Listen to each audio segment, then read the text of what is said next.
In this video, we're going to give you 10 sprinting tips from 10 elite sprinters, primarily focused on executing the 100 meters from start to finish. For the first tip, we have Ray Edwards explaining how to enter and exit a set position that allows you to cover the most distance possible within the first 2 steps, which will set up a good step pattern throughout your race. Get down like you normally do, and I want you to just do like 3 steps. Come out. Just normal. Whatever you do. Boom, boom. First step, second step. Okay? Come here. The problem that he has is the problem that has been taught to so many of y'all. Look at his body. Look, that is what you call bunched up, which means what? If my body is at this angle, you see how close it is to my chest? That's too tight. If there's weight there, it's not gonna move. It's the angle. But if I'm here at more of a 90, see that? But here, you can't do that. You're bunched now. You just shut off your hip flexor. There's no power. Stay right here, because now you can spring, all right? And when you move, I want you to move your hamstring only away from the back. Got it? Whenever you want to. Boom, boom. No. That was his new first 2 steps. As opposed to those first 2, that was right here. He went 1, 2, that quick. For the next tip, Carl Lewis advises us to create momentum by taking full-length steps that get increasingly quicker when coming out of the blocks. You know when you push a car, you never change your stride pushing the car. Your legs just get faster as the car gets faster. That's what you want to do, create momentum. For the next tip, we have Dwayne Chambers giving advice on the best range of motion for your arm swing when exiting the blocks and transitioning to upright running. You'll notice if you watch some of the elite performers, you'll notice when they come out the blocks, there's a good clearance, both front and back. You will notice as the body comes up, the clearance at the front is reduced, but the clearance at the back remains. Now to achieve this, when swinging the arms, over time you're going to learn to bring your body upright, and the gap at the front needs to become less and less and less. Avoid this. This is time wasting and consumes a lot of energy, and also leave you with a huge amount of contact time on the ground, which will slow you down. So this gap does not want to be here when you're upright running. So as an example, you'll be like 1, 2, 3, 4, 5, 6. Within 6 arm swings, which will be about 12 meters, I've gone from a gap here at the front to a gap at the back. I'll repeat again. 1, 2, 3, 4, 5, 6.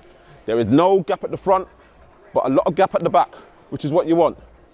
When running, you do not want your bicep to break the plane of your torso. You want to keep your bicep in line with your torso and not ahead. For the fourth tip, we have former sprinter and decorated sprint coach John Smith giving us a mental cue to consider when transitioning from your drive phase to upright running. Feeling of the drive phase is like in an airplane. If I'm traveling in an airplane, how do I come up so that I don't disturb the passengers? In the following clip, Atul Bolden also gives his explanation on how to transition from your drive phase to upright running. About 15 meters. Now you start to bring your head up from way down on the ground, and now it starts to come up, almost like a plane going down the runway. And now it's time to pull back on that yoke, because now you got to get up into your running, because now you're at about 25 to 30 meters. But you don't want to come up so far that you over-rotate and run the rest of the race back here. You want to make sure that you have that constant body lean, because everything has to be going that way towards the finish line. In the next clip, Usain Bolt makes a similar point to Atul Bolden about avoiding leaning too far back and explains that the best way to achieve this is with a slight forward lean of the torso. My coach always tells me you should always be in front of your center of gravity at all times, because when you start getting tired, it pulls you forward. You know what I mean? So it actually pulls it, but if you lean back, it slows you down. So yeah, it's a good tip. In the following clip, Maurice Green makes note about keeping your torso, chest and traps relaxed while running, and also making sure your legs and arms are pumping directly forward rather than side to side for maximum efficiency. Relax the upper part of your body. You don't want to waste time going to the left or right or the sides, because you want everything going straight, which uses less energy and less time. In the final clip demonstrating how to execute the 100 meters, Andre de Grasse explains how to strike the balance between moving your body as quickly as possible and attacking the race, while also staying composed and relaxed. He also explains how to maintain your speed when you're in the last 30 meters of the race, and advises focusing on keeping your hips high. Be relaxed as possible, but still be aggressive and just trying to get my feet down as quickly as possible. Past 60 meters, when you get into that 70, 80 meter mark, you're already losing your acceleration a bit, but you're kind of just trying to maintain it. So for me, I just try to just be as fluid as possible. Just make sure my arms are just pumping, and just trying to just keep my hips up. Don't let them fall.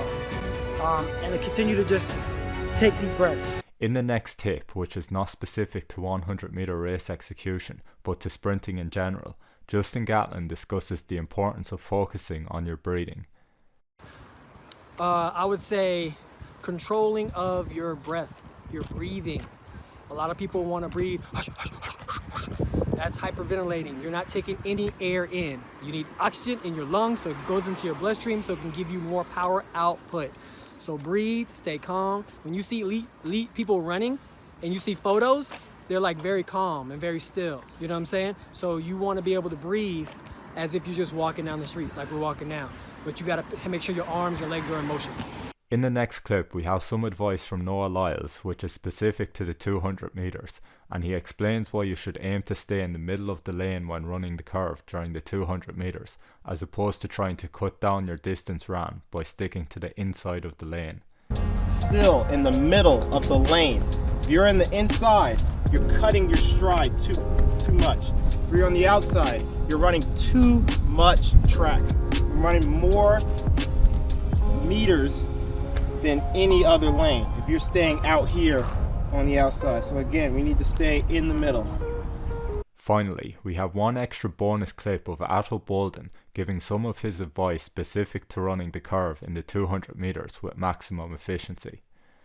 We have the centrifugal force, which is going to swing us that way for home. At this point, you're going the opposite way to the finish line. So you don't want to have all your energy going this way when in fact you want it to go that way. Now you want to start making sure you turn your shoulders and making sure your shoulder starts to turn as the turn starts to get tighter, because now you don't want to go around the track running this way when in fact you want to go that way. So this right shoulder points in the direction of the finish line almost. All this physics working for you, because now it's like somebody throwing a hammer. This is the point at which the hammer has picked up all that force and now you can release it, and you want to release it that way.